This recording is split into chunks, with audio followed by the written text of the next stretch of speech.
A. Number one, the easy A. It ain't so easy anymore. We're going to be talking about grade deflation and who bears the cost. I'll give you a hint. It's not the teachers. And number two, say A ain't so. Harvard University is going to be reducing the number of A grades that they give out. The students are up in arms. And then finally, I'm going to give you a quote of the day from, you might know this gentleman, William Shakespeare. He died in 1616. So that's 410 years ago today, but his words still ring true. But first, the ABCs, guys, all body workout, blissful sleep, colorful diet. How'd you do today? Well, check, check, check for me. I got 3 checks, got on the scale today, feeling good. Monday morning, got to jump right into it, guys. Even if you can't find the time to get to the gym, do it in your house. You could do it on the floor. Always got to stretch. Do something, all right? Get something in there. And, hey, here's a congrats shout out to UCLA women's basketball. I saw that game yesterday. 2 words for you. Defense rules. Hey, they were awesome. I mean, way to go, UCLA. Beautiful campus. I used to go and love running the stairs at the stadium there when I lived in LA. So congrats to UCLA. And hey, for the guys tonight, the men's NCAA basketball tonight, Indianapolis. That was an awesome time yesterday. You might have saw on Instagram, I posted a video, Megan Mulrooney.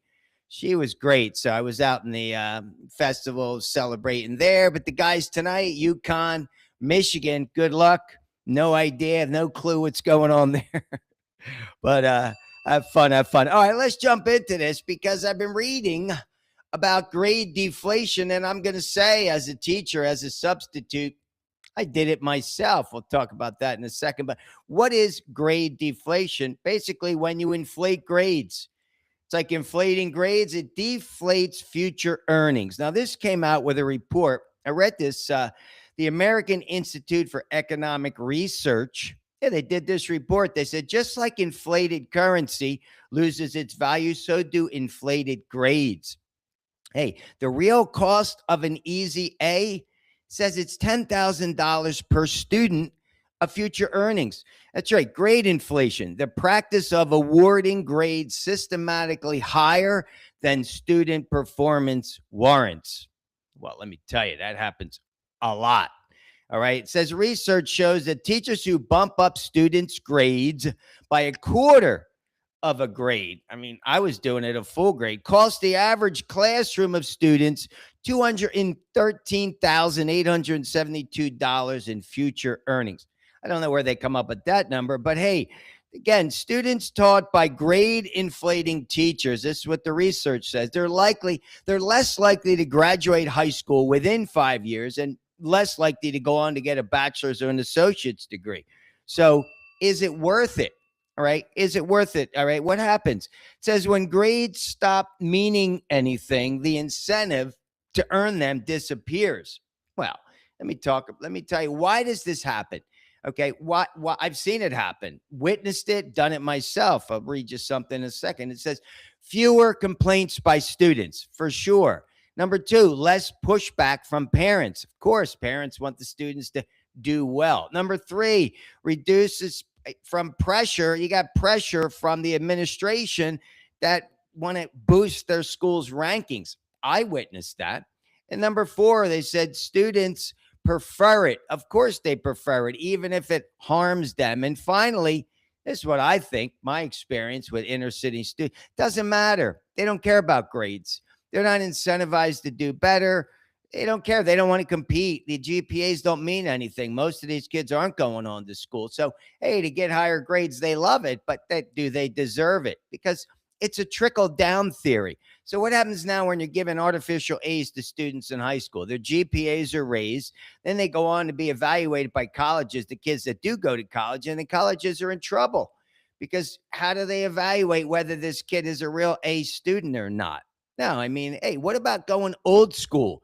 Hey, back in my day, it was 90 to 100 was an A, 80 to 90 was a B, or, this simple, straight grading program, but we don't have those now. Okay. They said now you can increase the emphasis on the SATs, but that's a challenge too, because they're going to argue that the SATs, That's not fair. It's not fair to the students from the lower income neighborhoods. But, what do you think about this? I mean, if you have a student, you're a parent, do you want to see the A's and the B's, even though the kid doesn't earn the A's and the B's?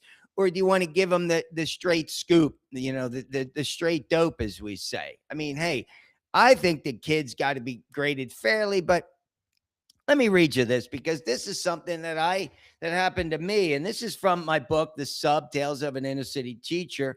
This is chapter 9, high school.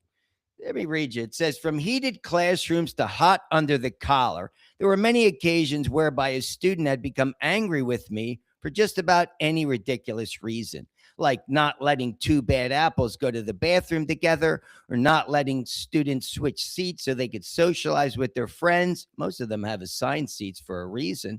Or not letting their class-cutting friends hide out in my class. And sometimes it's something as trivial as competing with your classmates for grades. At least that's what happened when I told my students about my perfect bell curve.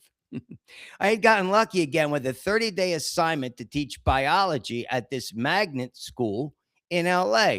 And since I was responsible for grading my students, I told everyone the only way to get below a C in my class was to not show up. Otherwise, I would use a perfectly convex bell curve and grade the class as follows: 1/3 A's, 1/3 B's, and 1/3 C's. Basically, you couldn't get below a C if you tried. Out of nowhere, this boy sitting in the front row next to the windows raised his hand to get some clarity on my bell curve. Hey, mister, are you saying we have to compete with each other, for grades? Guess he never got the memo. This isn't kindergarten, I joked. No, seriously. What do you think happens when you and all the other high school graduates looking for a job apply for work at the same Burger King down the street? Life is a competition, son, whether you like it or not. See, it was more than that, though. I remember I subbed this class a few times before. It's a magnet school. They're considered the best in LA. And these kids' grades. So here's my style. When I taught a class, I taught that class for 40 days straight. Every day I would give them a quiz. At the end, I would teach them something and then quiz them. And then those kids that participated took the quiz. Half the kids didn't take the quiz. This is true. They didn't even take it. So in my experience, most of the kids I taught, they weren't even C students because they didn't apply themselves.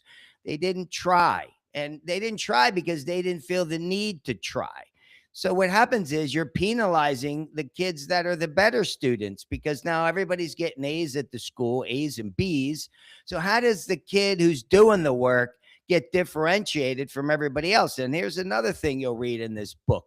I got contact at that same school because that was a good school. I had, it was USC. There was a representative from USC. The principal calls me down and then he says, hey, Mr. T, this is a guy from USC. And he's like, is there anyone in your class? He said, I know you have a master's degree. You value education. Is there anyone in your class that you think could do the work at USC? I said, well, there was like 2 or 3 students. And I told them one girl actually went to USC, but it's very challenging for these colleges now, even the kids from these inner city markets, to evaluate them, and especially if they're not doing well on standardized tests. So what do we do? What's the solution? I mean, you tell me. I don't know. Again, I was guilty of it because, in a way, you're trying to help them out. You're saying, all right, I want to help you out. I want to help you do well, even though you're not doing so well. All right, let's jump to this next one. Everybody knows Harvard University. Hey, in this 2026 U.S. News and World Report ranked them number 3 in the U.S., Princeton, MIT, Harvard.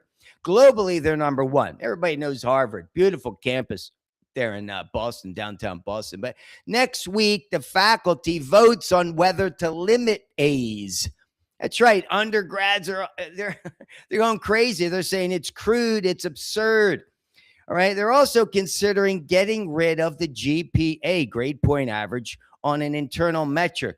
They say 94% of the students oppose capping the number of A's.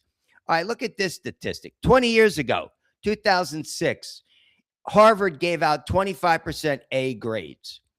This year, 2026, 55% of the grades are A grades. Hey, it peaked in 2020, 65%. Two-thirds of the grades were A's. I mean, that's like insane. When I went to the University of Pennsylvania, another Ivy League school back in the 80s, it was tough to get A's. It was brutal.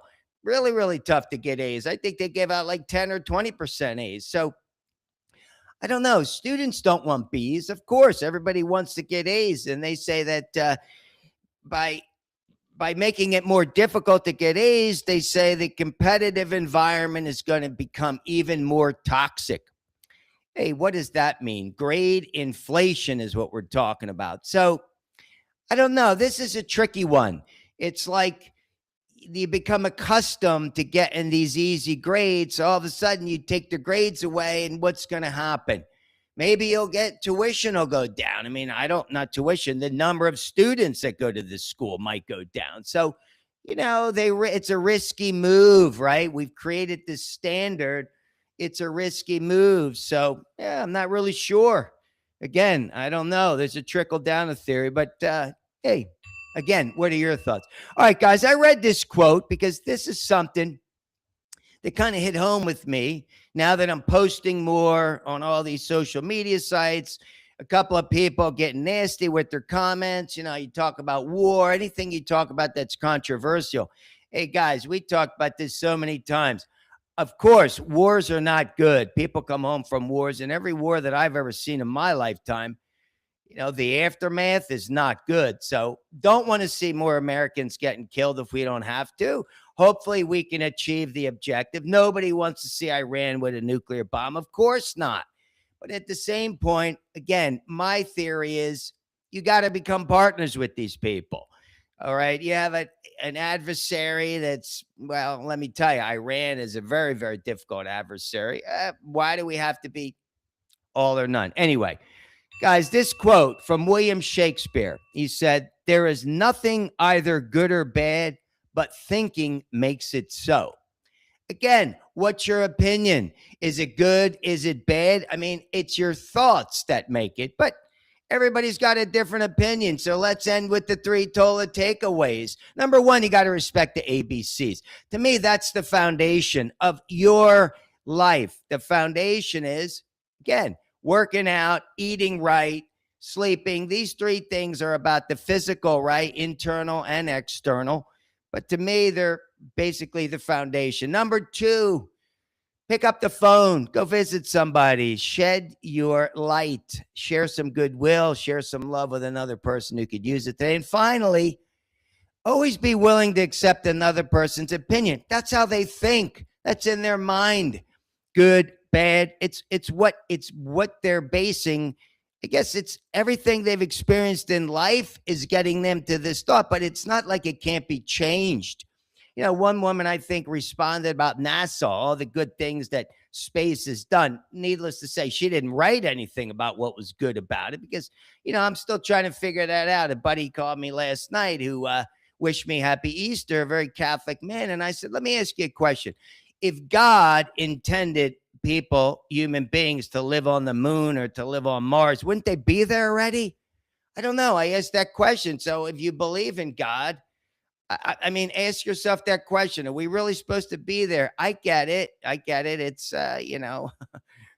we're expanding the horizons of the world, but why don't we make the world better? Hey, that's the way I think. But anyway, guys, have an awesome day. As always, get your workout in. Peace.